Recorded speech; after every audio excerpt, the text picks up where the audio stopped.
வந்து ஒரு ஸ்பெஷலான எக்கு பண்ண போகிறோம். இது வந்து பார்த்தீங்கன்னா காடை முட்டை பிலோப்பியான்னு சொல்லுவாங்க மலேசியாவில். ஸோ இதை வச்சு பட்டர் கார்லிக் எக் பண்ண போகிறோம். ரொம்ப சிம்பிளான மெத்தட் தான். காடை முட்டை விரும்பி சாப்பிடாதவங்க கூட இந்த மாதிரி செஞ்சு சாப்பிட்டா நல்லா அவ்வளோ ஒரு சுவையாக இருக்கும். ஸோ ஒரு டேபிள் ஸ்பூன் பட்டர், ஒரு 1/4 டேபிள் ஸ்பூன் மிளகுத்தூள், ஒரு 1/4 துண்டு லெமன், பூண்டு ஒரே ஒரு பல்லு பூண்டு தோல் சீவி நல்லா நறுக்கி வச்சுருக்கேன். 5 முட்டை நான் வந்து அவிச்சு நல்லா தோல் உரித்து வச்சுருக்கேன். ஸோ அந்த ஓடெல்லாம் எடுத்துகிட்டு தேவையான அளவு சால்ட்டு, இவ்வளோ தான்.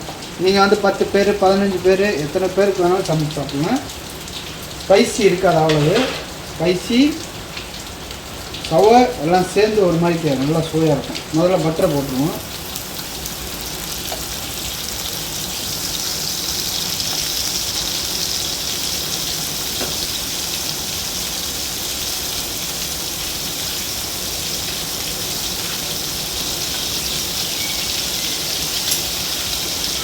ரொம்ப சிம்பிளான மெத்தட் தான், குழந்தைங்க கூட சமைச்சிடலாம்.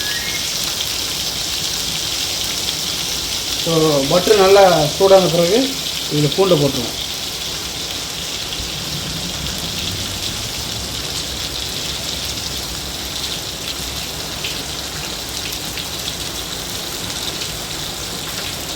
ஸோ பூண்டு போட்டு நல்லா மிக்ஸ் பண்ணுங்கள்.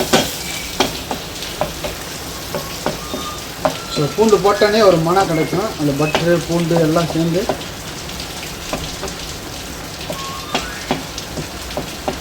ரொம்ப சிம்பிளான ரெசிபி. ஸோ பூண்டு லைட்டாக ப்ரௌன் ஆகணும்னா முட்டை,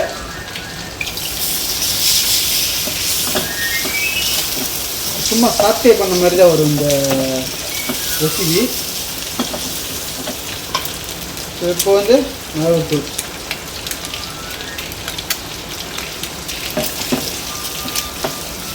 நல்லா ஒரு மிக்ஸ் பண்ணுங்க. மிக்ஸ் பண்ணிட்டு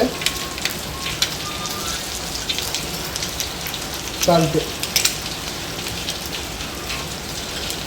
போட்டு இதோட லெமன்,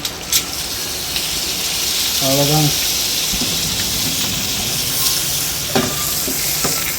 இதுக்கு மேலே ஸ்ப்ரிங் ஆனியன் எது வேணாலும் போட்டுக்கலாம். ஸோ இப்படியே நல்லா வறுத்துட்டு எடுத்துருவோம். இந்த முட்டை ரெடி ஆகிடுச்சு. ரெடியான முட்டையை அரைக்கிடுவோம். ஸோ அந்த பட்டரோட நல்ல மனம் இருக்கும். ஸோ கார்னிஷ்காக நம்ம வந்து ஸ்ப்ரிங் ஆனியன் எடுத்து, ரொம்ப சிம்பிளான ரெசிபி தான், போட்டுருவோம் மேலே. அவ்வளோதான். எடுத்து சாப்பிட்டா அதோட சுவை வந்து அப்படி தான் இருக்கும். ஸோ மறக்காமல் ட்ரை பண்ணி பாருங்கள். ட்ரை பண்ணிட்டு எப்படி இருக்குன்னு சொல்லுங்கள்.